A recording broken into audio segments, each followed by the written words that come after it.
నమస్తే ఫ్రెండ్స్, నేను మీ Shravani Harsha. Welcome back to our channel. ఇవాళ మన కథ అహంకారం. కథని చివరి వరకు వినండి. నచ్చితే కనుక ఖచ్చితంగా తప్పకుండా ఒక్క లైక్ చేయండి.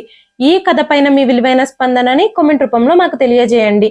కొత్తవారు ఎవరైనా చూస్తున్నట్లయితే మన ఛానల్ని సబ్స్క్రైబ్ చేసుకోండి. అరుణ ఆ రోజు ఆఫీస్ మీటింగ్ లో చాలా బిజీగా ఉంది. అకస్మాత్తుగా అదే సమయంలో ఐస్ క్రీమ్ అమ్ముకునే అతను ఆ వీధిలోకి వచ్చాడు. అప్పుడు అరుణ వర్క్ చేస్తూ ఉండడంతో అరుణ కూతురు సిరి ఐస్ క్రీమ్ కావాలి అని గొడవ చేయడం మొదలుపెట్టింది. తనకి ఐస్ క్రీమ్ అంటే చాలా ఇష్టం. తరచుగా ఎప్పుడు బయటకు వెళ్ళినా కూడా కొనిపించుకుని మరీ తింటూ ఉండేది. ఐస్ క్రీమ్ బండి ఇంటి ముందుకు రాగానే తన తల్లి ఎంత చెబుతున్నా వినకుండా తను ఐస్ క్రీమ్ కొనుక్కోవడానికి ఇంటి నుంచి బయటకు పరిగెత్తింది. అరుణకి ఇంపార్టెంట్ మీటింగ్ ఉండడంతో, అందులోనూ ఆ రోజు పని మనిషి కూడా రాకపోవడంతో సిరి వెనకాల ఎవ్వరూ వెళ్ళలేదు. అరుణకి ఒకదాని తర్వాత ఒక మీటింగ్ జరుగుతూనే ఉంది. తను చాలాసేపు వరకు వర్క్లో మీటింగ్లో బిజీగానే ఉంది. మధ్య మధ్యలో తలుపు వైపు చూస్తూనే ఉంది, సిరి ఐస్ క్రీమ్ తీసుకుని లోపలికి వస్తుందేమోనని. కానీ సిరి రాలేదు. ఎవరైనా పక్కింటి వాళ్ళతో ఆడుకుంటుందేమో అని అరుణ అనుకుంది. తను మీటింగ్లోనే 2 గంటలు గడిచిపోయాయి. అయినా సరే సిరి ఇంట్లోపలికి రాలేదు. మీటింగ్ పూర్తవగానే గబగబా బయటకు వెళ్లి చూసింది. పక్కింట్లో, ఎదురింట్లో, అందరిళ్లలోనూ అడిగింది. బయటెక్కడ ఐస్ క్రీమ్ బండి అతను కూడా కనిపించలేదు. సిరి కూడా ఎక్కడా దొరకలేదు. ఆ తర్వాత అరుణ చాలా కంగారు పడిపోతూ పోలీసులకి ఫోన్ చేసింది. పోలీస్ స్టేషన్లో కేసు కూడా రిజిస్టర్ చేసింది. తన బంధువులకి, తెలిసిన వాళ్ళకి అందరికీ ఫోన్లు చేసి చెప్పింది. అందరూ సిరి కోసం వెతుకుతున్నారు. ఎలాగైనా సరే తన కూతురు ఎక్కడుందో కనిపెట్టాలని వెర్రిదానిలాగా రోజు వెతుకుతూనే ఉంది అరుణ. తన కూతుర్ని చూడాలని తన హృదయం ఆరాటపడుతూ ఉంది. తన చుట్టుపక్కల వాళ్ళు, చుట్టాలు, బంధువులు అందరూ తన్ని ఓదార్చుతారు అని అరుణ అనుకుంది. కానీ అందరూ తన్ని ఓదార్చడానికి బదులుగా, నువ్వు మీ కూతురు విషయంలో ఎందుకు జాగ్రత్త తీసుకోలేదు, తన మీద ఎందుకు శ్రద్ధ పెట్టలేదు, తనని ఒంటరిగా ఇంటి నుంచి బయటికి ఎందుకు వెళ్ళనిచ్చావు అంటూ తననే సూటిపోటి మాటలు మాట్లాడడం ప్రారంభించారు. అరుణ పిచ్చిదాన్లాగా సిరి కోసం వెతుకుతూనే ఉంది. రోజులు వారాలుగా, వారాలు నెలలుగా మారిపోయాయి. అరుణ ఒకరోజు ఇంటి నుంచి మార్కెట్కి బయలుదేరింది. మార్కెట్కి వెళ్లే దారిలో ఒక అమ్మాయిని చూసింది. ఆ అమ్మాయి అచ్చం తన కూతురు సిరిలాగానే ఉంది. తను అందరి దగ్గరికి వచ్చి నాకు ₹1 ధర్మం చెయ్యండి అంటూ అడుక్కుంటూ ఉంది. చాలా అమాయకంగా తల వంచుకుని నుంచునుంది తను. అసలు తనని ఎలా ప్రశ్నించాలో, ఎక్కడి నుంచి ప్రారంభించాలో అరుణకి కూడా అర్థం కావడం లేదు. నువ్వు నా కూతురువి అని తనకి ఎలా చెప్పాలి? అసలు ఆ అమ్మాయి తన కూతురేనా కాదా అన్న అనుమానం కూడా ఉంది అరుణలో. కొంత దూరం అరుణ ఆ అమ్మాయిని ఫాలో చేసినప్పుడు అక్కడ జరిగిన విషయానికి అరుణకి కాళ్ళ కింద నేల జారిపోయింది. తన కూతురు తనని తప్పించుకుని పారిపోయింది. చూస్తున్న తనే తన కళ్ళని నమ్మలేకపోయింది. ఈ రోజు చూడ్డానికి ముందే నేనెందుకు చచ్చిపోలేదు, ఆ భగవంతుడు నన్నెందుకు ఈ లోకం నుంచి తీసుకెళ్ళిపోలేదు అని ఏడుస్తూ ఆ భగవంతుణ్ణి ప్రార్థిస్తూనే ఉంది తను. ఈ రోజు తను సజీవంగా ఉంది. తన కళ్ళల్లో కన్నీళ్లు కూడా ఉన్నాయి. తన కూతురు అక్కడి నుంచి తన ఎదురుగానే తన నుంచి తప్పించుకుని పారిపోయింది. కానీ మరుసటి రోజు అరుణ ఈ విషయాన్ని వదిలిపెట్టలేదు. ఆ తర్వాత రోజు కూడా అక్కడికి వెళ్ళి తన కూతురు కోసం వెతికింది. తన కూతురు కోసం చాలా ఎదురు చూసింది. ఆ తర్వాత 2 రోజులకి అరుణ ఆ అమ్మాయి అక్కడికి రాగానే తనని పట్టుకొని మాట్లాడడానికి ప్రయత్నిస్తూ ఉన్నప్పుడు ఆ అమ్మాయి, నన్ను విడిచిపెట్టండి, దయచేసి నన్ను వదిలేయండి అంటూ ఏడుస్తూ ఉంది. వెంటనే అరుణ, నాకొక్క విషయం చెప్తే నేను నిన్ను వదిలేస్తాను. నువ్వెక్కడికి వెళ్ళాలనుకుంటే అక్కడికి వెళ్ళిపోదువు కానీ నాతో ఈ విషయం చెప్పు. నువ్వు ఇక్కడికి ఎలా వచ్చావు, ఇక్కడ నువ్వెందుకు నిలబడ్డావు, అసలు నువ్వు ఎవరు అంటూ అడుగుతూ ఉన్నప్పుడు ఆ అమ్మాయి ఏడుస్తూ, నన్ను వెళ్ళనివ్వండి, నా చెయ్యి వదలండి అని అరుణ నుంచి విడిపించుకోవడానికి ప్రయత్నిస్తూనే ఉంది. అప్పుడు అరుణ, నేను ఎవ్వరికీ ఏమీ చెప్పను. నువ్వు ఎవరు, ఎక్కడి నుంచి వచ్చావో, అసలు ఇక్కడ ఏం చేస్తున్నావో, ఎందుకు ఇక్కడ ఉన్నావో నాతో నువ్వు నిర్భయంగా చెప్పొచ్చు అని చెప్పినప్పుడు ఆ అమ్మాయి ఇంకా ఇంకా భయపడిపోతూ అరుణ చేతిలో నుంచి విడిపించుకోవడానికి ప్రయత్నిస్తూనే ఉంది. అప్పుడే అరుణ, నువ్వు గనుక నాకు సమాధానం చెప్పకపోతే నేను నిన్ను మీ యజమాని దగ్గరికి తీసుకెళ్తాను. నీ గురించి చాలా అబద్ధాలు వాళ్ళతో చెప్తాను. అప్పుడు నీ పరిస్థితి ఏమవుతుందో ఆలోచించుకో అంటూ తనని బెదిరించింది. వెంటనే ఆ అమ్మాయి ఏడవడం ప్రారంభించింది. ఆ అమ్మాయి వయసు సుమారుగా ఒక 7 సంవత్సరాలు ఉంటుంది. కానీ ఆ అమ్మాయికి చాలా బాగా ట్రైనింగ్ ఇచ్చారు. ప్రజలతో ఎలా మాట్లాడాలో, ఎలా యాచించాలో ఈ పని చేయడానికి తనని చాలా బలవంతం చేసి భయపడుతున్నారు అన్న విషయం తనని చూస్తేనే అర్థమవుతుంది. ఆ విషయం వెంటనే అరుణకి అర్థమైపోయింది. వెంటనే అరుణ తన పర్సులో నుంచి గబగబా ఒక ట్రాకర్ తీసి తన డ్రెస్‌కి ఆ ట్రాకర్‌ని పెట్టింది. అరుణ దానిని ఆన్‌లైన్‌లో ఆర్డర్ చేసింది. తన ఫోన్‌లో ఆ అమ్మాయి ఎక్కడికి వెళుతుంది, ఏంటి అనే విషయాన్ని ట్రాక్ చేస్తూ ఉంది అరుణ. కానీ అరుణకు కూడా చాలా భయంగా ఉంది. తను ఈ పని చేయడానికి చాలా భయపడుతూ ఉంది. ఆ అమ్మాయి బట్టలపై ట్రాకర్ ఉంది అన్న విషయం తెలిస్తే ఆ ప్రజలు తనని వదిలిపెట్టరు, చంపేస్తారు. ఈ విషయం ఆలోచిస్తూ ఉన్నప్పుడు అరుణకి చాలా భయంగా అనిపించింది. అప్పుడే అరుణ తన హ్యాండ్ బ్యాగ్‌లోంచి ఫోన్ తీసి ఎవరికో ఫోన్ చేసిన తర్వాత అక్కడి నుంచి కారులో తన ఇంటికొచ్చేసింది. తను ఒక లోతైన శ్వాస తీసుకుంది. ఆ అమ్మాయి అచ్చం నా కూతురులాగానే ఉంది. తను నన్ను గుర్తుపట్టలేకపోతుంది. నిజంగా తను నా కూతురేనా కాదా అనే విషయం కూడా నాకు అర్థం కావడం లేదు. ఒక్కసారిగా కన్న తల్లిని నేనే తనని గుర్తుపట్టలేకపోయాను. భగవంతుడా! ఆ అమ్మాయి నా కూతురే అయ్యుండాలి. తనని తొందరగా నాకు ప్రసాదించు స్వామి. ఎట్టి పరిస్థితుల్లోనూ నా కూతురు నాకు దొరికి తీరాలి. ఆ అమ్మాయి నా కూతురేనని ఖచ్చితంగా నా మనసు కనిపిస్తుంది. నేను ఎన్నో నెలల నుంచి నా కూతురు కోసం వెతుకుతున్నాను. ఇన్నాళ్ళకి నా కూతురు నా కళ్ళ ముందుకొచ్చింది. నేను తనని అంత తేలిగ్గా ఎలా వదులుకోగలుగుతాను?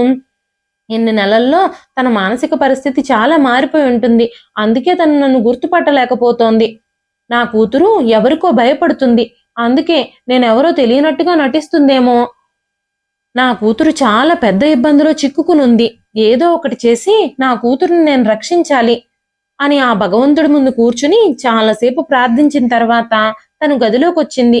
తను చాలా ఆలోచించడం మొదలుపెట్టింది. నా కూతుర్ని నా చేతిలోకి తీసుకునే రోజు ఎప్పుడొస్తుందో అని ఆలోచిస్తూ ఉంది అరుణ. ఆలోచిస్తూనే తను గత జ్ఞాపకాల్లోకి వెళ్ళిపోయింది.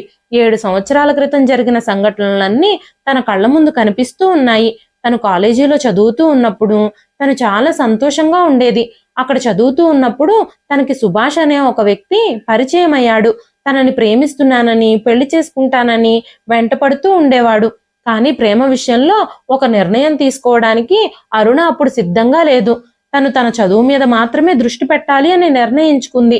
ఎందుకంటే అరుణకి తన జీవితంలో తన కాళ్ళ మీద తను నిలబడాలని చాలా ఆశలుండేవి. తన జీవితం గురించి తను చాలా కలలు కనేది. అరుణ తండ్రి తన బాల్యంలోనే మరణించారు. తన తల్లి మాత్రమే తనని చాలా కష్టపడి పెంచింది. తనకిద్దరు అన్నయ్యలు కూడా ఉన్నారు. ఇద్దరు అన్నయ్యలు తనని చాలా ప్రేమించేవారు. వాళ్ళిద్దరి అన్నయ్యల ప్రేమే బహుశా తనని పాడు చేసింది. అరుణకి ఏం కావాలంటే అది అన్నయ్యలిద్దరూ ఖచ్చితంగా తెచ్చే ఇచ్చేవారు.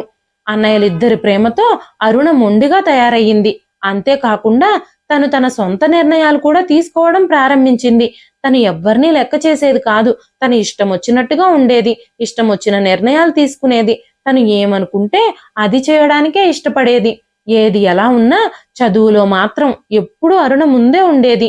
ఆడపిల్లలు చదువునెప్పుడూ నిర్లక్ష్యం చేయకూడదని, తమ కాళ్ల మీద తాము నిలబడాలని, ఎవ్వరికీ భారంగా ఉండకూడదని తను అనుకుంటూ ఉండేది. ఎందుకంటే తను సమాజంలో మహిళల విషయంలో చాలా దారుణాలు జరుగుతూ ఉండటంతో వాటన్నింటినీ చూసి ఈ విషయాన్ని నిర్ణయించుకుంది. తల్లిదండ్రులు తమ భారాన్ని దించుకోవడం కోసం వీలైనంత త్వరగా ఆడపిల్లలకు వివాహాలు చేయడం, ఆ తరువాత అత్తవారింట్లో అందరూ తమని భారంగా ఫీల్ అవ్వడం, ఒకవేళ అమ్మాయి వితంతువైనా లేక విడాకులు తీసుకున్నా ఆ భారం మొత్తం మళ్ళీ తల్లిదండ్రుల కుటుంబం మీదకే వస్తుంది. తల్లిదండ్రుల కుటుంబాల్లోని వాళ్ళు పెళ్ళైన తరువాత ఆడపిల్లల్ని అత్తగారింటి వాళ్ళకంటే ఎక్కువ భారంగా వీలవుతారు. ఆడపిల్లలు పెళ్లి కంటే ముందు వాళ్ళకి పెద్ద భారంగా కాదు, కానీ వితంతువుగా మారినా లేదంటే భర్తను వదిలేసి పుట్టింటికి వచ్చినా తమ తల్లిదండ్రులు మాత్రం వాళ్ళనప్పుడు చాలా భారంగా ఫీల్ అవుతారు. అందుకే బాగా చదువుకుని ఉద్యోగం చేసి ఎవ్వరి మీద తను భారం వేయకుండా తన బ్రతుకు తనే బ్రతకాలని, గౌరవంగా బ్రతకాలని నిర్ణయించుకుంది అరుణ. అందుకే తన చదువునెప్పుడూ నిర్లక్ష్యం చేసేది కాదు. కానీ అరుణ అనుకోకుండానే చూస్తూ చూస్తూ ఉండగానే సుభాష్ ప్రేమలో పడిపోయింది. సుభాష్తో తను చాలా సంతోషంగా ఉండేది. సుభాష్ అరుణని చాలా ప్రేమించేవాడు. ఇద్దరికీ జీవితం గురించి ఒక అవగాహన ఉంది. ఒకరినొకరు బాగా అర్థం చేసుకోవడం కూడా మొదలుపెట్టారు. అరుణ మధ్యతరగతి కుటుంబానికి చెందిన వ్యక్తి. తన ఆలోచనలన్నీ అందరికీ పూర్తిగా భిన్నంగా ఉంటాయి. తన అన్నదమ్ములు గాని, తన తల్లి గాని తన ఇష్టాయిష్టాలని ఎప్పుడూ గౌరవిస్తూనే ఉండేవారు. ఏ విషయంలోనూ తనని ఆపలేదు. ఇప్పుడు తను సుభాష్తో ఒక సంబంధాన్ని కలిగి ఉంది. అది వాళ్ళిద్దరి మధ్య ఉన్న ప్రేమ బంధం. సుభాష్ కూడా ఇప్పుడు ఏ విషయంలోనూ అరుణకి అడ్డు చెప్పడం లేదు. అంతా బాగానే జరుగుతుంది. తన చదువు కూడా బాగా సాగుతుంది. ఒక్కసారి చదువు పూర్తయిపోయినట్టయితే సుభాష్ని తను వివాహం చేసుకోవాలి అని అరుణ నిర్ణయించుకుంది. సుభాష్ని ప్రేమిస్తున్నప్పుడు తన ఇంటి పరిస్థితుల గురించి ఆలోచించడం కూడా మర్చిపోయింది. తన ప్రేమకి ముందు ఆర్థిక పరిస్థితులని సమన్వయం చేయడానికి తను ఎప్పుడూ ఉద్యోగం చేయాలనే అనుకునేది. కానీ ఇప్పుడు ప్రేమలో బందీ అయిపోయినప్పుడు పెళ్లి గురించి తప్ప తన కెరీర్ గురించి కానీ, ఉద్యోగం గురించి కానీ, తన భవిష్యత్తు గురించి కానీ ఆలోచించడం పూర్తిగా మర్చిపోయింది. అరుణ పెళ్లి కంటే ముందే తన ఇద్దరు అన్నయ్యలు వివాహం చేసుకున్నారు. తను ఇద్దరు అన్నయ్యల కంటే కూడా చాలా చిన్నది. ఇప్పుడు ఆ ఇంట్లో అరుణకి ఇద్దరు వదినలు కూడా వచ్చారు.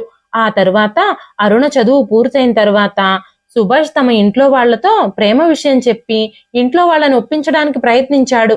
మెల్లమెల్లగా పెళ్ళైన తర్వాత ఇద్దరం ఉద్యోగాలు చేయాలి అని అరుణ సుభాష్తో చెప్పింది. కానీ సుభాష్ ముందుగా మనిద్దరం సంతోషంగా ఉండాలి, ఒకరినొకరు అర్థం చేసుకోవాలి, ఒకరి కుటుంబ పరిస్థితులు కూడా తెలుసుకోవాలి, ఆ తర్వాత ఉద్యోగాల గురించి ఆలోచిద్దాం అని చెప్పాడు. కానీ అరుణ కుటుంబ సభ్యులు తన తల్లి గాని, తన అన్నయ్యలు కానీ, వదినలు కానీ సుభాష్తో పెళ్లికి అస్సలు ఒప్పుకోలేదు. ఎందుకంటే సుభాష్ది దిగువ మధ్య తరగతి కుటుంబం. అంతేకాకుండా తనకప్పుడు 10,000 మాత్రమే జీతం వస్తుంది. తన తల్లిదండ్రులకి తను ఒక్కడే కొడుకు కాబట్టి కుటుంబ భారం మొత్తం తన మీదే ఉంది. అందుకే అరుణ ఇంట్లో వాళ్ళు అరుణకి ఈ సంబంధం సరిపోదని, అరుణ ఈ సంబంధంతో సుఖపడదని అరుణతో చెప్పి ఎలాగైనా అరుణని ఒప్పించడానికి చాలా ప్రయత్నం చేశారు. కానీ అరుణ సుభాష్ని మాత్రమే పెళ్లి చేసుకుంటానని పట్టుపట్టి కూర్చుంది. చివరికి అరుణ పంతానికి అందరూ తల వంచాల్సి వచ్చింది. సుభాష్ని పెళ్లి చేసుకుని అరుణ అత్తవారింట్లో అడుగుపెట్టింది. సుభాష్ తన తల్లిదండ్రులకి ఏకైక కుమారుడు కాబట్టి ఇంటి బాధ్యత, తన తల్లిదండ్రుల బాధ్యత పూర్తిగా తన మీదే ఉంది. కానీ తనకిప్పుడు చాలా తక్కువ జీతం వస్తుంది. ఆ డబ్బుతో ఇంటి రేషను, తల్లిదండ్రుల మందుల ఖర్చులు, మిగిలిన ఖర్చులు అన్నీ తనే సమర్థవంతంగా చూసుకోవాల్సి వచ్చేది. అరుణ అత్తగారింట్లో అడుగుపెట్టినప్పుడు ఆ ఇల్లు తన తల్లిదండ్రుల ఇంటికంటే చాలా చిన్నదిగా కనిపించింది.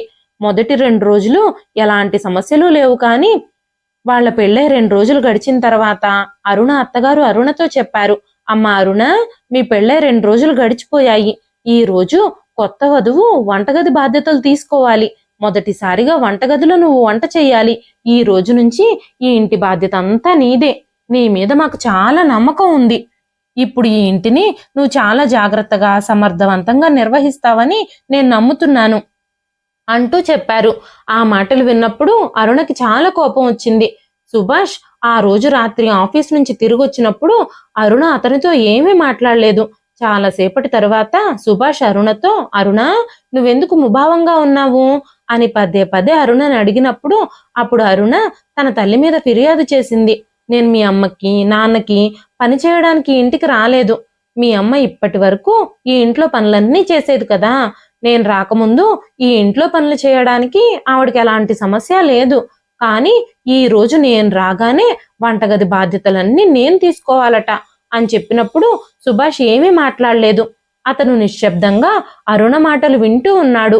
సుభాష్ అరుణని ప్రేమించి పెళ్లి చేసుకున్నాడు కాబట్టి తన ప్రవర్తనని, తన మాటల్ని ఓర్పుతో సహిస్తూ ఉండేవాడు. కానీ తన తల్లిదండ్రులను కూడా ఏమీ అనేవాడు కాదు. ఒకరోజు అరుణ తన భర్తతో, అత్తయ్య గారు ఎప్పుడూ అనారోగ్యంతోనే ఉంటున్నారా? మీరు ఇంట్లో లేనప్పుడు పక్కింటి నుంచి ఒక ఆవిడ వచ్చింది. ఆవిడ నాతో ఒక విషయం చెప్పింది. మీ అమ్మగారికి ఆరోగ్యం అస్సలు బాగుండదని, అందుకనే ఇంట్లో ఉన్న పనులన్నీ మీరే చేసి ఇంతకు ముందు ఆఫీస్కి వెళ్లేవారని చెప్పింది. తల్లిదండ్రుల గురించి మీరు చాలా జాగ్రత్తలు తీసుకుంటారని, వాళ్ళకి చాలా సేవలు చేసేవారని ఆవిడ చెప్పారు. మీరు ఇంట్లో పనులు, ఆఫీస్లో వర్క్లు ఇవన్నీ ఎలా చేసేవారు?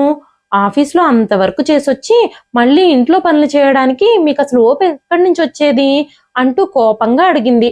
ఆ మాటలకి సుభాష్, మా అమ్మకు ఒంట్లో బాగోదు, చిన్నప్పటి నుంచి నాకు అన్ని చేసి పెట్టిన మా అమ్మకి ఆరోగ్యం బాగోకపోతే సహాయం చేయడం నా బాధ్యతే కదా అని చెప్పాడు. ఆ తర్వాత మెల్లమెల్లగా అరుణ విషయంలో అత్తగారి ఒత్తిడి కూడా పెరుగుతూ వచ్చింది. అమ్మా అరుణ, రోజంతా నువ్వు నీ గదిలోనే ఉంటున్నావు, నీ మొబైల్ ఫోన్ని చూసుకుంటూనే ఉంటున్నావు, నీకిప్పుడు పెళ్ళయింది, నీ మీద చాలా బాధ్యతలున్నాయి, నువ్వు అసలు ఇంటి పనులు చేయడానికి కూడా శ్రద్ధ చూపించడం లేదు, నువ్వు ఇంటి కోడలుగా బాధ్యతలు తీసుకోవాలి కదా, అది నీ కర్తవ్యం కదా అని అనగానే అరుణ కోపంగా, మా అమ్మ నాతో ఎప్పుడూ మా ఇంట్లో ఏ పని చేయించలేదు, కాబట్టి నేను ఇక్కడికి వచ్చి ఇంటి పనులు చేస్తానని మీరెందుకు అనుకున్నారు అంటూ చెప్పింది. ఆ తరువాత అరుణ బాగా ఆలోచించి సుభాష్తో మాట్లాడాలి అని అనుకుంది. సుభాష్ ఉద్యోగం చేసి చాలా తక్కువ జీతం సంపాదిస్తున్నాడు. అందుకే ఇప్పుడు అరుణ కూడా ఉద్యోగం చేసి డబ్బులు సంపాదించి ఆ డబ్బులతో ఇంట్లో ఒక పని మనిషిని పెట్టాలి అని అనుకుంది. ఇదే విషయం సుభాష్తో చెప్పాలి అని అనుకుంది.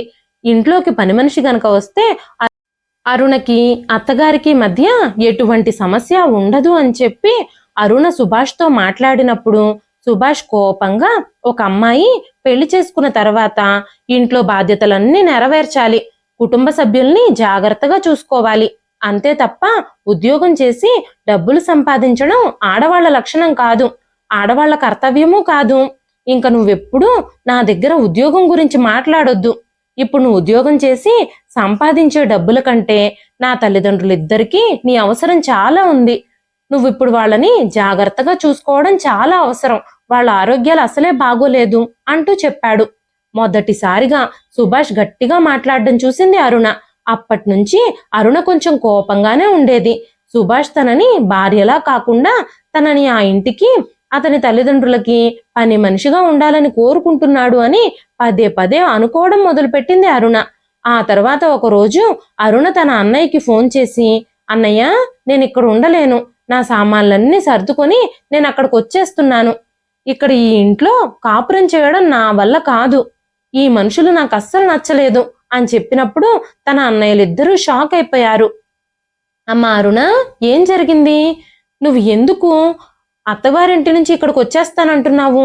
నీ భర్తతో ఏమైనా గొడవ జరిగిందా అని అడిగినప్పుడు అరుణ ఏం జరిగిందో వాళ్ళతో చెప్పడం మొదలుపెట్టింది. తను జరిగిన విషయాలన్నీ చెప్పినప్పుడు తన అన్నయ్యలిద్దరూ రివర్స్లో అరుణ మీదే కోప్పడ్డారు, తననే తిట్టారు. ఈ విషయంలో తప్పంతా నీదే అంటూ అరుణతో చెప్పడం ప్రారంభించారు. నువ్వు ఒక వ్యక్తికి భార్యగా, ఒక ఇంటికి కోడలుగా మారావిప్పుడు. ఇప్పుడు నీ మీద చాలా బాధ్యతలుంటాయి. మీ వదినల్నే చూడు, మన ఇంటిని వాళ్ళు సమర్థవంతంగా నిర్వహించడం లేదా? వాళ్ళ ఇంట్లో పనులన్నీ చేయడం లేదా? అదే విధంగా నువ్వు కూడా నీ ఇంటిని నిర్వహించాలి, అందరినీ జాగ్రత్తగా చూసుకోవాలి, అన్ని పనులు కూడా చెయ్యాలి అని చెప్పినప్పుడు అరుణ కోపంగా ఫోన్ కట్ చేసేసింది. ఈ విషయంలో తన అన్నయ్యలు తనకి ఎలాంటి మద్దతు ఇవ్వరు అన్న విషయం అరుణకి అర్థమైపోయింది. ఇప్పుడు అరుణ ఎలాగైనా సరే తన భర్త నుంచి దూరంగా ఉండాలని నిర్ణయించుకుంది. అరుణ తన కాళ్ల మీద తను నిలబడి ఉద్యోగం చేయాలి అని కోరుకుంటుంది. కానీ సుభాష్ మాత్రం తను ఆ ఇంటికి కోడలిగా, తనకి భార్యగా ఇంట్లో ఉన్న వాళ్ళందరినీ జాగ్రత్తగా చూసుకుంటూ ఇంటి బాధ్యతను మాత్రమే నిర్వహించాలని కోరుకుంటున్నాడు, ఉద్యోగం చేసి డబ్బులు సంపాదించాలని కోరుకోవడం లేదు. ఈ విషయంలో ఇద్దరి మధ్య తరచూ గొడవలు జరుగుతూ ఉండేవి. అరుణకి సుభాష్కి వివాహం జరిగి 3 నెలలు గడిచిపోయాయి. కానీ ఈ 3 నెలల్లో మొదటి నెల మాత్రమే వాళ్ళిద్దరూ సంతోషంగా ఉన్నారు. మిగిలిన 2 నెలలు వాళ్ళిద్దరి మధ్యలో గొడవలు జరుగుతూనే ఉన్నాయి. అరుణ ఉద్యోగం చేయాలి అని కోరుకుంటూ ఉంది. దానికేమో తన భర్త ఒప్పుకోకపోవడంతో తను ఇంటి నుంచి బయటకు వెళ్ళి వేరుగా నివసించాలి అని చాలా ఆలోచించిన తర్వాత తను నిర్ణయం తీసేసుకుంది. తన నిర్ణయం గురించి తను సుభాష్తో చెప్పినప్పుడు వెంటనే సుభాష్, నువ్వు చాలా తప్పుడు నిర్ణయం తీసుకున్నావు అరుణ, నువ్వు నన్ను ప్రేమించి పెళ్లి చేసుకున్నావు, ప్రేమ వివాహంలో అప్పుడప్పుడు కొన్ని సర్దుబాట్లు ఉంటాయి అని చెప్పినప్పుడు అరుణ, సర్దుబాటు చేసుకునే మనస్తత్వం నాది కాదు, నేను అలాంటి దాన్ని కాదు, నేను ఈ ఇంటి పనులు చేయలేను, నేను మీతో కలిసి ఉండాలి అని మీరు అనుకుంటే నన్ను ఉద్యోగం చేయడానికి అనుమతించండి, ఈ చిన్న ఇంట్లో నేను అస్సలు ఉండలేను, మన బ్రతుకు బాగుండాలి అంటే, మనం ఆర్థికంగా స్థిరపడాలి అంటే నన్ను కూడా ఉద్యోగం చెయ్యనివ్వండి, దీనివల్ల మీకే లాభం అని చెప్పినప్పుడు సుభాష్ కోపంగా, నాకు నీ నుంచి ఇలాంటి లాభాలు అవసరం లేదు, నువ్వు నా భార్యగా ఈ ఇంటికి కోడలిగా బాధ్యతలు తీసుకోవడమే నాకు కావాలి. నేను నీతో చెప్పాల్సింది చెప్పేశాను. ఆ తరువాత నీ నిర్ణయం నువ్వే తీసుకోవాలి. నీకు నాతో ఉండడం ఇష్టం లేకపోతే నువ్వు ఈ ఇంటిని నన్ను విడిచిపెట్టి వెళ్ళాలనుకుంటే ఇప్పుడే ఇక్కడి నుంచి వెళ్ళిపోవచ్చు. నేను కూడా నిన్ను ఆపను అని చెప్పినప్పుడు అరుణ కోపంగా, నువ్వు చాలా చెడ్డవాడివి, ప్రేమించి పెళ్లి చేసుకున్న పెళ్ళాన్ని కూడా నువ్వు అర్థం చేసుకోలేకపోతున్నావు అని చెప్పి కోపంగా తన గదిలోకి వెళ్ళి తన సామాన్లన్నీ సర్దుకొని తన తల్లిదండ్రుల ఇంటికి వెళ్ళిపోయింది. అరుణని తన తల్లి, తన అన్నయ్యలు అందరూ చాలా తిట్టారు. నువ్వు ప్రేమించి సుభాష్ని వివాహం చేసుకున్నావు. పెళ్లికి ముందే మేము నీకు అతనికి సరిపోదు అని, మీ మనస్తత్వాలు కలవవు అని ఎంతగానో చెప్పి చూసాం. కానీ నువ్వు అప్పుడు అస్సలు మా మాట వినలేదు. ఇప్పుడు ఏం జరిగిందో చూడు అంటూ అరుణనే తప్పుపట్టారు. అరుణ తన తల్లి ఇంటికి వచ్చిన తర్వాత వెంటనే ఉద్యోగం కోసం కూడా దరఖాస్తు చేసుకుంది. తన అన్నయ్యలు, అమ్మ తన మీద చాలా కోపంగా ఉన్నారు. తన మీద వాళ్ళందరూ అసంతృప్తిని చూపిస్తున్నారు. వాళ్ళందరూ అరుణ విషయంలో చాలా నిశ్శబ్దంగా ఉన్నారు. తనతో పెద్దగా ఎవ్వరూ మాట్లాడడం లేదు. కానీ అరుణ మాత్రం మరోవైపు ఉద్యోగం సంపాదించే ప్రయత్నంలోనే ఉంది. తను ఉద్యోగం సంపాదించి రోజు ఉద్యోగం చేయడం మొదలుపెట్టింది. ఒకరోజు సుభాష్ దగ్గర నుంచి ఫోన్ వచ్చింది. అప్పుడు సుభాష్ అరుణతో, అరుణ, ప్రస్తుతం నువ్వు నా భార్యవి, నీ మీద నాకు ఇప్పటికీ హక్కు ఉంది. నన్ను కాదని నువ్వు ఎలా ఉద్యోగం చేస్తావు అన్నాడు. నేను మీ ఇంటి నుంచి బయటకు వచ్చేసాను కాబట్టి నా మీద మీకు ఎలాంటి హక్కు ఉండదు. నేను ఎలా ఆలోచిస్తానో మీకు బాగా తెలుసు. కానీ మీరెప్పుడు నాకు వ్యతిరేకంగానే మాట్లాడుతున్నారు అంది అరుణ. సుభాష్ చాలాసేపు అరుణని ఒప్పించడానికి, తిరిగి ఇంటికి రప్పించడానికి చాలా ప్రయత్నాలు చేశాడు. కానీ అరుణ మాత్రం సుభాష్ మాటలు అస్సలు వినలేదు. ఒక వ్యక్తి తన జీవితాన్ని చాలా సంతోషంగా గడపాలి అని అనుకుంటే అప్పుడు భార్యాభర్తలిద్దరూ సంపాదించాలి. ఇలా జరగకపోతే ఒక వ్యక్తి మాత్రమే తన జీవితం అంతా సంపాదిస్తూ ఉంటే ఆ సంపాదించే వ్యక్తి మరో వ్యక్తిని ఎప్పుడూ బాధిస్తూనే ఉంటాడు. భర్త మాత్రమే సంపాదిస్తే భార్యలు చాలా అడ్జస్ట్ అయి బ్రతకాల్సి వస్తుంది. భర్తలు పెట్టే బాధలన్నీ భార్యలు పడాల్సి వస్తుంది. అనవసరంగా తక్కువ ఆదాయంతో ఇబ్బందులు పడుతూ జీవించాల్సి ఉంటుంది. అసలు సుభాష్ అరుణని పెళ్లి చేసుకొని అత్తగారిల్లు అనే జైల్లో పెట్టాడని ఎందుకు అర్థం చేసుకోలేకపోతున్నాడు? నన్ను ఒక బానిసలాగా, పని మనిషిలాగా ఆ ఇంట్లో మార్చాలని తనెందుకు చూస్తున్నాడు అని అనుకుంది అరుణ. అందుకే అరుణ ఇక తన భర్త దగ్గరికి తిరిగి వెళ్ళాలి అని అనుకోవడం లేదు. ఈ విషయమే తను ఖచ్చితంగా తన భర్త సుభాష్తో చెప్పేసింది. తను ఈ విషయంలో చాలా ఖచ్చితంగా, నిక్కచ్చగా ఉంది. తన ఉద్యోగంలో జాయిన్ అయ్యి 15 రోజులు గడిచిపోయాయి. మెల్లమెల్లగా తన ఆరోగ్యం కూడా క్షీణించడం ప్రారంభమైంది. తనకు అస్సలు ఒంట్లో బాగుండడం లేదు. చాలా నీరసంగా ఉంటుంది. తను డాక్టర్ దగ్గరకు వెళ్ళి చెకప్ చేయించుకున్నప్పుడు తను గర్భవతి అన్న విషయం తెలిసింది. ఆ విషయం తెలిసినప్పుడు అరుణ ఎలాగైనా సరే తను ఆ బిడ్డని కనాలి అని అనుకుంది. ఎందుకంటే తనున్న పరిస్థితులు బాగా తెలుసు. తన తల్లి ఇప్పటికే వృద్ధాప్యంలో ఉంది. ఏదో ఒక రోజు అందరినీ వదిలిపెట్టి తను ఈ లోకం నుంచి వెళ్ళిపోతుంది. అప్పుడు అన్నయ్య, వదినలు తమ తమ జీవితాల్లో బిజీగా ఉంటారు. నన్ను పట్టించుకునే సమయం ఎవ్వరికీ ఉండదు. అందుకే నాకు తోడుగా ఎవరో ఒకరు కావాలి కాబట్టి ఈ బిడ్డని నేను కనాలి అని అరుణ నిర్ణయించుకుంది. నా కుటుంబ సభ్యులందరూ నాతో పాటే ఉన్నప్పుడే నేను తనని కానీ ఈ ఇంట్లోనే పెంచుతాను. తను తొందరగానే పెరిగి పెద్దయిపోతుంది. అప్పుడు నాకు ఎలాంటి ఇబ్బంది ఉండదు అని ఆలోచించి తన బిడ్డకు జన్మనివ్వాలని, తనే పెంచుకోవాలని నిర్ణయించుకుంది.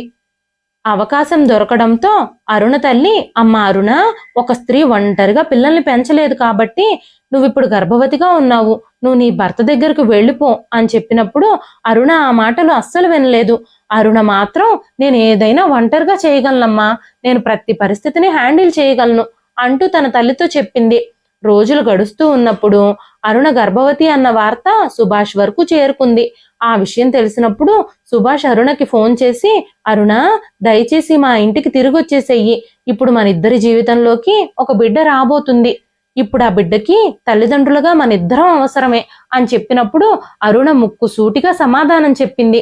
నా బిడ్డకు మీతో ఏమీ అవసరం లేదు. నా బిడ్డని ఒంటరిగా నేను పెంచుకోగలను. నేను ప్రతిదీ ఒంటరిగా నిర్వహించగలను అని చెప్పి ఫోన్ పెట్టేసింది. అరుణ తల్లి అరుణ మీద చాలా కోపంగా ఉన్నప్పటికీ గర్భవతిగా ఉన్న తనని జాగ్రత్తగా చూసుకోవడం, డెలివరీ సమయం వచ్చినప్పుడు ఆమె తన కూతురు గురించి చాలా జాగ్రత్తలు పడడం మొదలుపెట్టింది. ఆసుపత్రిలో ఉన్నప్పుడు, ఆసుపత్రి నుంచి ఇంటికొచ్చినప్పుడు అరుణ తల్లి అరుణకి చాలా మద్దతు ఇచ్చింది. కానీ తను బిడ్డను కని ఇంటికొచ్చినప్పుడు ఇంక తన అన్నయ్య వదినలతో ఉండాలని అరుణ నిర్ణయించుకోలేదు. తను తన అన్నయ్య వదినలతో ఉండాలి అని తను అనుకోవడం లేదు. తను అక్కడి నుంచి కూడా వెళ్ళిపోవాలని నిర్ణయించుకుంది. ఎందుకంటే చాలా రోజుల నుంచి తన వదినల ప్రవర్తన తన విషయంలో చాలా మారిపోయింది. మొదట్లో ఉన్నట్టుగా వాళ్ళిద్దరూ అరుణ మీద ప్రేమతో లేరు, అరుణని ద్వేషిస్తూ ఉన్నారు. వాళ్ళిద్దరూ అరుణతో, నువ్వు ఒంటరిగా ఉన్నావు, మీ అత్తగారింటిని వదిలి, నీ భర్తను వదిలి నువ్వు ఇక్కడికి వచ్చావు. ఇప్పుడు నీ కూతురు కూడా నీతో పాటు తయారయ్యింది. ఇప్పుడు తను కూడా మాకు భారంగా మారింది. ఇప్పటి వరకే నువ్వు ఇంటి మీద భారంగా పడుంటున్నావు, కానీ ఇక నుంచి నీ కూతురు కూడా మాకు భారమే. ఇప్పుడు నీ కూతురు బాధ్యత కూడా మేం తీసుకోవాల్సి వస్తుంది అంటూ ఉన్నారు. అలాంటి మాటలు వినడం, తట్టుకోవడం అరుణ వల్ల అయ్యే పని కాదు. అందుకే అరుణ ఆ ఇంట్లో ఉండలేకపోయింది. తను తన తల్లిదండ్రుల ఇంటి నుంచి వెళ్ళిపోవాలని నిర్ణయించుకున్నప్పుడు తన అన్నయ్యలిద్దరూ తనను అడ్డుకున్నారు. నీకిప్పుడు ఒక చిన్న బిడ్డ కూడా ఉంది, నువ్వేం ఒంటరిగా లేవు. నువ్వు ఒంటరి ఆడదానిగా ఆ చిన్న బిడ్డని ఎలా పెంచుతావు? నువ్వు నీ ఉద్యోగాన్ని, నీ కూతుర్ని జాగ్రత్తగా చూసుకోవాలంటే అది జరిగే పని కాదు. నువ్వు చాలా ఇబ్బందులు పడాల్సి వస్తుంది అంటూ చెప్పారు. అయినా సరే అరుణ వాళ్ళ మాటలు వినకుండా ఆ ఇంటి నుంచి వెళ్ళిపోయి వేరేగా ఇల్లు తీసుకుని ఉండడం మొదలుపెట్టింది. తన కూతుర్ని చూసుకుంటూనే అరుణ బ్రతుకుతోంది. ఆ పాప చాలా అందంగా ఉండేది. తనకు సిరి అని పేరు పెట్టాలని అరుణ అనుకుంది. కొన్నిసార్లు అరుణ తల్లి అరుణని, పాపని చూడ్డానికి అరుణ వాళ్ళ ఇంటికి వెళ్ళేది. కొన్నిసార్లు అరుణ తన తల్లిని చూడ్డానికి, తన కూతుర్ని తన తల్లికి చూపించడానికి సిరిని తన దగ్గరికి తీసుకెళ్తూ ఉండేది. కానీ అరుణ అన్నయ్య వదినలు మాత్రం అరుణ మీద చాలా కోపంగా ఉన్నారు. తను ఒక కుమార్తెకు జన్మనిచ్చిందని సుభాష్ తెలుసుకున్నప్పుడు తన కూతురు తన రక్తం కాబట్టి తన కూతుర్ని కలవడానికి చాలా తీవ్రంగా ప్రయత్నిస్తూ ఉన్నాడు. అరుణ సుభాష్ని కలవడానికి పూర్తిగా నిరాకరించింది. సుభాష్ తన కూతుర్ని కలవడానికి చాలా ప్రయత్నించాడు. కానీ అరుణ తన తల్లితో, తన అన్నయ్యలతో కూడా తన ఇన్ఫర్మేషన్ సుభాష్కి చెప్పొద్దని చెప్పడంతో సుభాష్ ఎన్నిసార్లు వాళ్ళని అరుణ ఎక్కడుందో అని అడిగినా కూడా వాళ్ళు అతనికి అరుణ గురించి చెప్పలేదు. అరుణ తల్లి ఇప్పటికీ కూడా అరుణకి వివరిస్తూనే ఉంది. అమ్మ అరుణ, ఇలా నీ జీవితాన్ని నువ్వు నాశనం చేసుకోవద్దు. నీకిప్పుడు ఒక కూతురు కూడా ఉంది. రాబోయే కాలంలో నీ కూతురు నీకు భారం అవ్వచ్చు. నీకు నీ భర్తతో కలిసి ఉంటేనే మంచిది. నీ బిడ్డకి కూడా తల్లి తండ్రి ప్రేమ అవసరం కదా, మీ ఇద్దరి భద్రత తనకు అవసరం అని చెప్పినప్పుడు అరుణ ఈ విషయానికి అస్సలు ఒప్పుకోలేదు. అప్పుడు అరుణ తల్లి అరుణతో, నీకు సుభాష్తో కలిసి ఉండడం ఇష్టం లేకపోతే వేరే అబ్బాయిని చూస్తాను, నువ్వు మళ్ళీ పెళ్లి చేసుకోమని చెప్పినప్పుడు అరుణ, నాకు అసలు వేరే పెళ్లి చేసుకునే ఉద్దేశమే లేదమ్మా. నేను మళ్ళీ వివాహం లాంటి సుడిగుండంలో చిక్కుకోలేను. ఇంతకు ముందు నా ఇష్ట ప్రకారమే పెళ్లి చేసుకున్నాను. పెళ్లి తర్వాత ఆడవాళ్ల జీవితం ఎంత దుర్భరంగా మారిపోతుందో నేను ఆల్రెడీ చూశాను. మళ్ళీ పెళ్లి చేసుకోవడానికి నేను అస్సలు సిద్ధంగా లేను అంటూ చెప్పింది. అరుణ తల్లి కూడా అరుణతో, నేను నీతో పాటే ఉంటాను, నన్ను కూడా నీతో పాటు తీసుకెళ్లమని అరుణని చాలాసార్లు అడిగింది. ఎందుకంటే అరుణ అత్తమామలకి, భర్తకి దూరంగా ఒంటరిగా ఉంటుంది. ఇప్పుడు తనకు ఒక బిడ్డ కూడా ఉంది. ఒంటరిగా ఉండడం ఆ వయసులో అంత చిన్న బిడ్డతో సేఫ్ కాదని ఆవిడ భావించింది. కానీ ఈ విషయానికి అరుణ అస్సలు ఒప్పుకోలేదు. అప్పుడు అరుణ తల్లి, నీకు నీ భర్త అవసరం లేకపోయినా నీ బిడ్డకి తండ్రి అవసరం ఉంటుంది కదా, కనీసం నువ్వు నీ కూతురు కోసమైనా నీ భర్త దగ్గరికైనా వెళ్ళమని చెప్పినప్పుడు అరుణ మొండిగా ఆ మాటలకి నిరాకరించింది.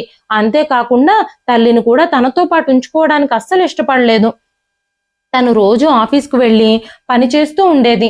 ఇంట్లో తన కూతుర్ని చూసుకోవడానికి ఒక పని మనిషిని కూడా పెట్టింది. ఆ పని మనిషి సిరి పనులన్నీ చూసుకునేది.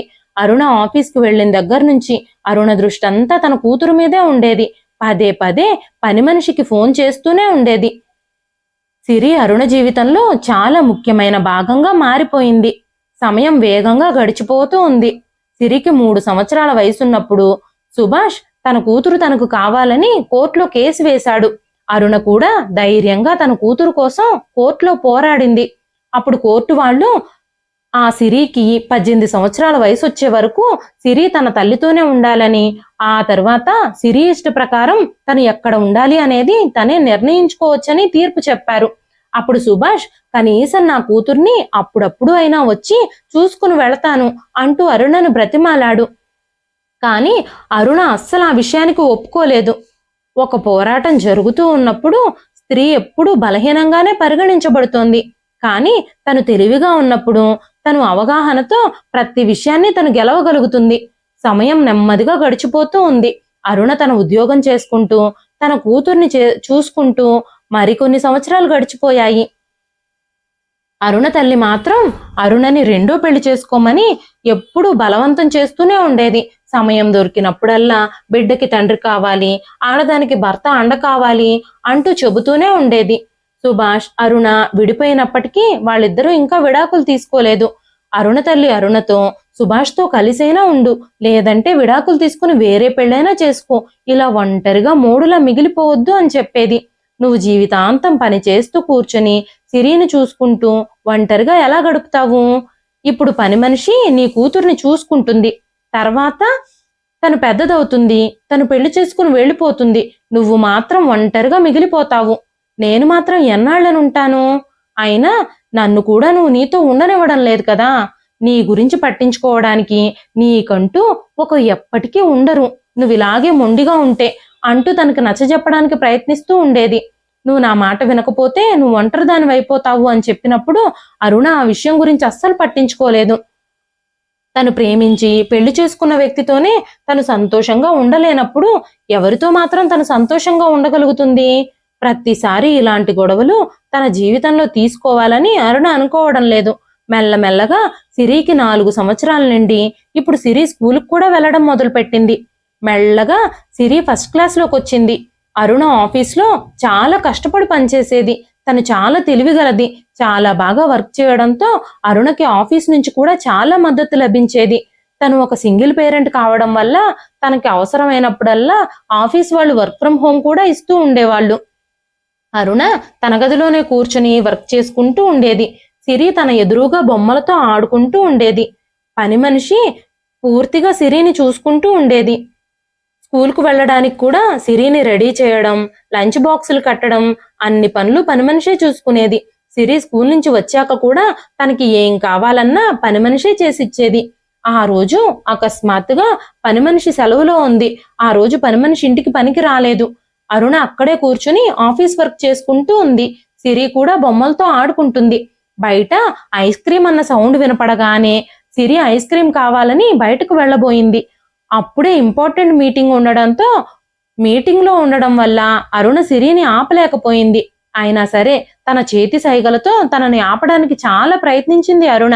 అయినా సిరి వినకుండా అక్కడున్న డబ్బులు తీసుకొని బయటకు పరిగెత్తుకుంటూ వెళ్ళిపోయింది ఐస్ క్రీమ్ కొనుక్కోవడం కోసం. సరేలే, ఇంటి బయటే కదా, ఐస్ క్రీమ్ కొనుక్కుంటుంది, కొనుక్కుని లోపలికి వచ్చేస్తుంది కదా అనుకుంది. అరుణ క్లయింట్స్తో తను ఇంపార్టెంట్ మీటింగ్లో ఉండడం వల్ల తన మీటింగ్లో నుంచి లేచి బయటకు వెళ్ళలేకపోయింది. చాలాసేపు అయిపోయింది సిరి బయటకు వెళ్ళి. 1 గంట సమయం గడిచిపోయింది.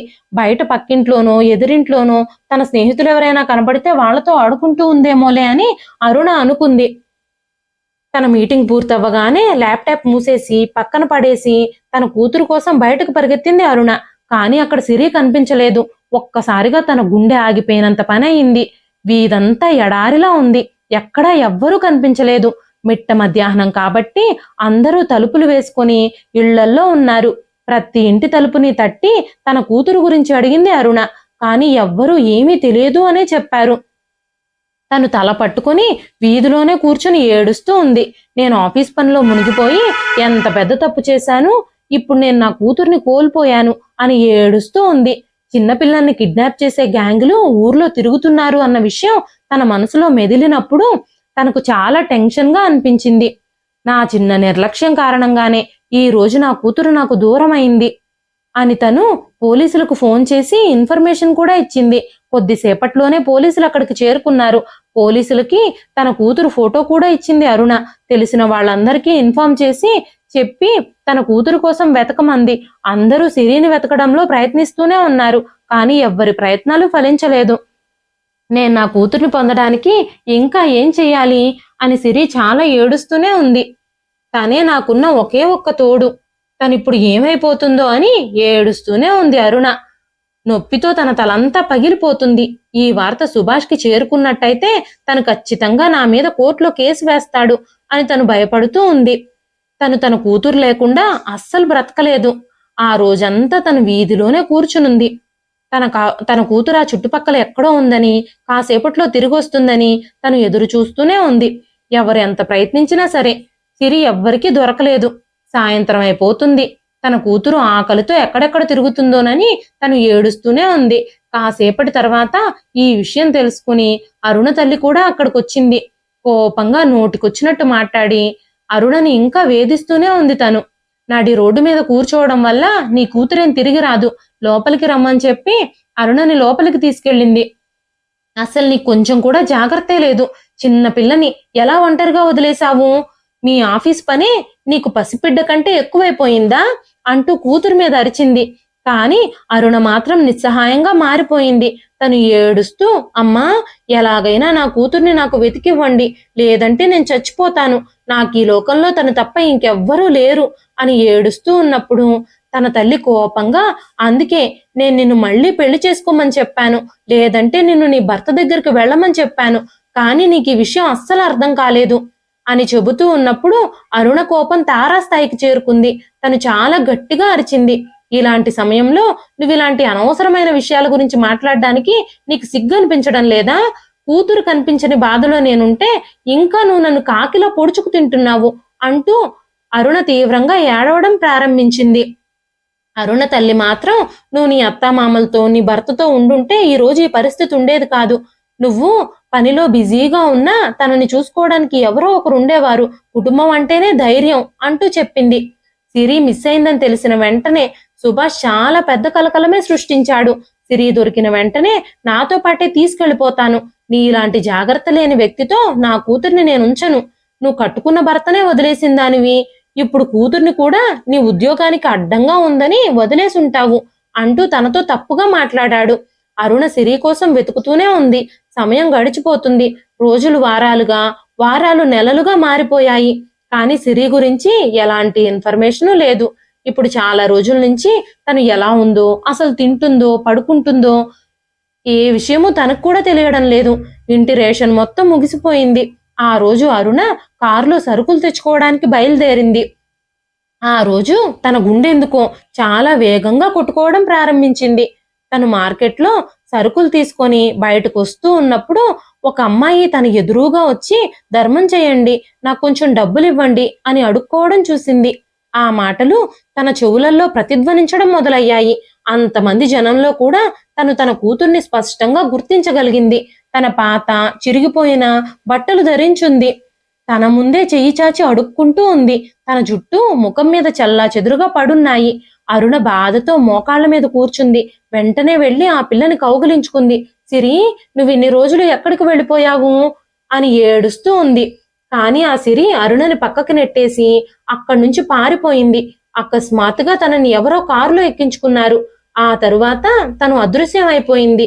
చాలా చోట్ల వెతికినా కూడా సిరి దొరకలేదు. వెంటనే అరుణ స్పృహ తప్పి పడిపోయింది.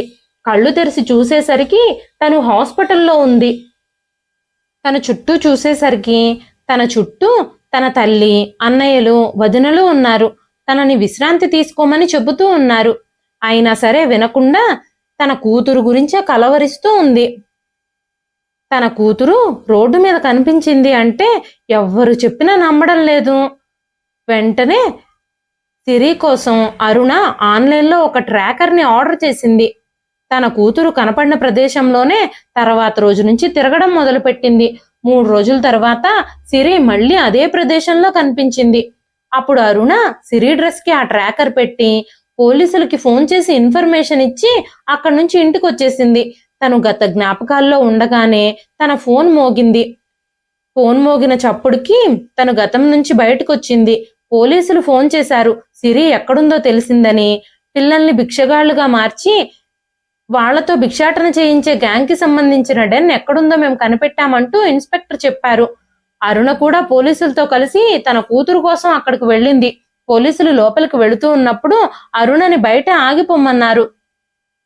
అయినా వినకుండా అరుణ కూడా లోపలికి వస్తానంది. కానీ ప్రమాదం అని చెప్పి అరుణని అక్కడే ఆపేశారు.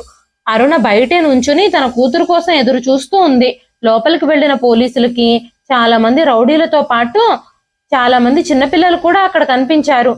పోలీసులు గన్ ఫైర్ చేయడంతో అక్కడ చాలా ఉద్రిక్తత వాతావరణం నెలకొంది. రౌడీలు కూడా పోలీసుల మీద దాడి చేస్తున్నారు. దీనంతటికీ కారణం సిరి డ్రెస్ కున్న ట్రాకరే అని వాళ్ళల్లో ఒకరు తెలుసుకున్నప్పుడు ఆ రౌడీలు సిరిని చంపడానికి ప్రయత్నించారు. సిరి అరుపులు విని అరుణ పరిగెత్తుకుంటూ లోపలికి వెళ్ళింది. ఆ లోపే అరుణ చేతికి బుల్లెట్ తగిలింది. అదే సమయంలో అక్కడికి వచ్చిన సుభాష్ సిరిని అరుణని కాపాడాడు. ఆ తర్వాత పోలీసులందరూ ఆ రౌడీల్ని చితక్కొట్టి అక్కడున్న పిల్లలందరినీ స్వాధీనం చేసుకున్నారు. అక్కడున్న రౌడీలని అరెస్ట్ చేశారు. అరుణ తన కూతురు కోసం చేసిన ఆ ప్రయత్నంలో చాలా మంది పిల్లలు తమ తల్లిదండ్రుల దగ్గరకు చేరుకున్నారు. వాళ్ళ మానసిక ఆరోగ్య పరిస్థితులన్నీ బాగుండకపోవడంతో వైద్య పరీక్షల కోసం, సైకియాట్రిస్ట్ కౌన్సిలింగ్ల కోసం వాళ్ళని హాస్పిటల్లో అడ్మిట్ చేశారు. ఆ కౌన్సిలింగ్లన్నింటి అనంతరం ఆ పిల్లల్ని తమ తల్లిదండ్రులు ఎవరో కనిపెట్టి అప్పచెప్పారు. అరుణని సిరిని కూడా హాస్పిటల్ నుంచి డిశ్చార్జ్ చేశారు. అరుణని సిరిని సుభాష్ తన ఇంటికి తీసుకెళ్లాడు. అత్తగారు అరుణని చాలా జాగ్రత్తగా చూసుకున్నారు. తన కూతురుతో పాటు కుటుంబంతో కలిసి ఉంటే ఇలాంటి పరిస్థితి వచ్చుండేది కాదు అని అరుణ అర్థం చేసుకోవడం మొదలుపెట్టింది. ఎంతో భయంకరమైన పరిస్థితుల నుంచి సిరి బయటపడింది. అరుణ తన భర్త సుభాష్ ని క్షమించమని అడిగింది. తన బంధాన్ని, కుటుంబ విలువల్ని అర్థం చేసుకుని తన వివాహ బంధాన్ని నిలబెట్టుకోవడం కోసం తన ఉద్యోగం కూడా మానేసింది. తన అత్తమామల్ని, కూతుర్ని జాగ్రత్తగా చూసుకోవడం మొదలుపెట్టింది. ఇప్పుడు తన కుటుంబం చాలా అందమైన కుటుంబంగా మారిపోయింది. ఆడవాళ్ళు భర్తతో, కుటుంబంతో కలిసి ఉంటేనే అందం, ఇంకా వాళ్ళకి భద్రత కూడా ఉంటుంది. పరిస్థితులు బాలేనప్పుడు ఆడవాళ్ళు ఉద్యోగం చేయక తప్పదు. కానీ పరిస్థితులన్నీ బాగున్నప్పుడు అధికారం కోసమో, ఆధిపత్యం కోసమో, తన అహంకారాన్ని నిలబెట్టుకోవడం కోసమో భర్తకి, అత్తమామలకి వ్యతిరేకంగా ఉద్యోగాలు చేయడం, ఒంటరిగా మారిపోవడం అంత మంచి విషయం కాదు అని అరుణ అర్థం చేసుకుంది. తన అహంకారాన్ని వదిలిపెట్టి తన కుటుంబంతో సంతోషంగా గడపడం మొదలుపెట్టింది. సిరికిప్పుడు తన తల్లి, తండ్రి ప్రేమతో పాటు నాయనమ్మ, తాతయ్యల ప్రేమ కూడా దొరికింది. మనిషి తన అహంకారాన్ని విడిచిపెట్టినప్పుడు తన జీవితం ఆనందమయం అవుతుంది. ఇదండి ఈ రోజు కథ. ఈ కథ మీకు ఎలా అనిపించింది? కథ నచ్చితే ఒక్క లైక్ చేయండి. ఈ కథ పైన మీ విలువైన స్పందనని కామెంట్ రూపంలో మాకు తెలియజేయండి. మరెన్నో ఇలాంటి ఇంట్రెస్టింగ్ కథల కోసం మన ఛానల్ ని సబ్స్క్రైబ్ చేసుకోండి. మరొక మంచి కథతో రేపు మళ్ళీ కలుస్తానండి. అంతవరకు సెలవు.